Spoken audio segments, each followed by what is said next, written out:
While it is not illegal by any means to use a Gmail account or to use some other private account for the transaction of government business, it is a very unusual circumstance to solely use that account and then not to take steps during one's time in office to make sure that those email records are appropriately preserved.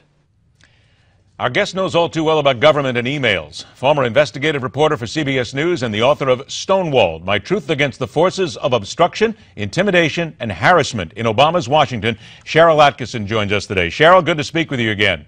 Thank you for having me. Sharyl, I guess this can't be any shock to you as an investigative journalist when we hear this story, and we also find out that Hillary Clinton's office was warned time and time again by the State Department's cybersecurity folks about a private email use, yet they simply decided to let it fall on deaf ears, walk away, and continue their arrogance.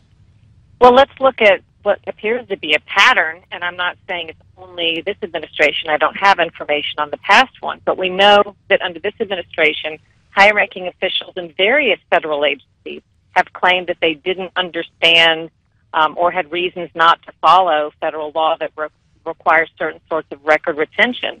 This has happened, I believe, at the IRS. This has happened with HHS.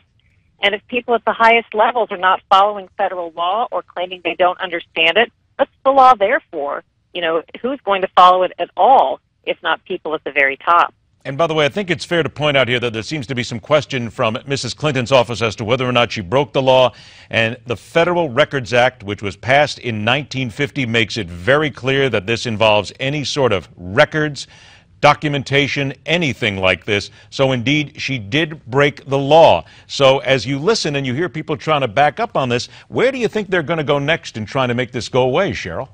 Well, I haven't looked into it enough and don't have enough information to form conclusions on exactly what may or may not have been violated to the letter. We don't really know all the actions she did or didn't take, at least I don't.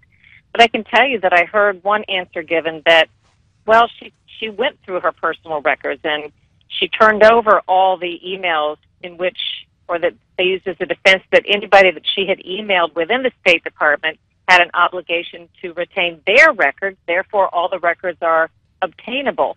That doesn't make sense in terms of, it means you would have to know or go through the people at the sort of the end user and go backwards to try to find records without knowing who all may be perhaps outside the State Department that she may have emailed. You would have to know the names of those people and how to get at their emails and to request those things, rather than, you know, you're capturing them at the wrong end if you're relying on her saying, well, everybody that got them within the State Department should have them, so it doesn't matter so much, you know, whether I retain them properly. But I do think they're arguing that she retained them properly and has a right to go through all of the records and turn over the relevant ones to the ones that apply to her government business.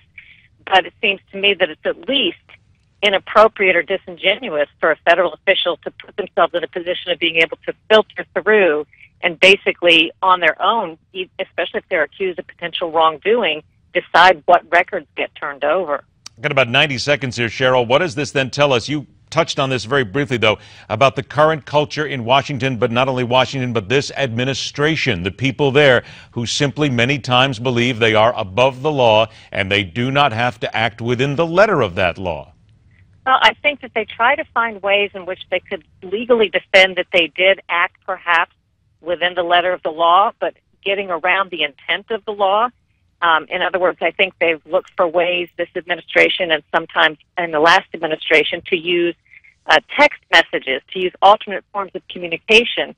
I've been told in a story I'm working on regarding healthcare.gov, an official was specifically told, don't email things. We don't want to create email records. They're very cognizant now that these records are public record and can theoretically, if they do get turned over properly, be seen by the public. So if anyone thinks that people who might be doing something the public doesn't like aren't scheming ways to get around the idea that these records could be disclosed, I think they're being naive, because I think that's going on all the time. 20 seconds, Sharyl. Do you think this will have any impact whatsoever on the possibility of her running for president?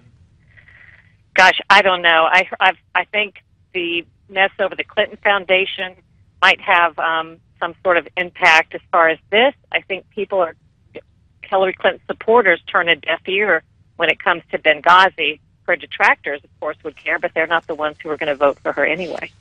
Undoubtedly, we're going to continue to follow this because Benghazi has already come up. Let's remind everybody that Sharyl Attkisson's book is Stonewalled, My Fight for Truth Against the Forces of Obstruction, Intimidation, and Harassment in Obama's Washington. Sharyl, always a pleasure to have you on the show. We'll look forward to that report when it comes out. We'll talk to you soon.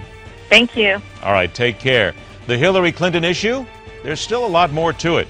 We'll look at it from the inside when we come back right here on MidPoint.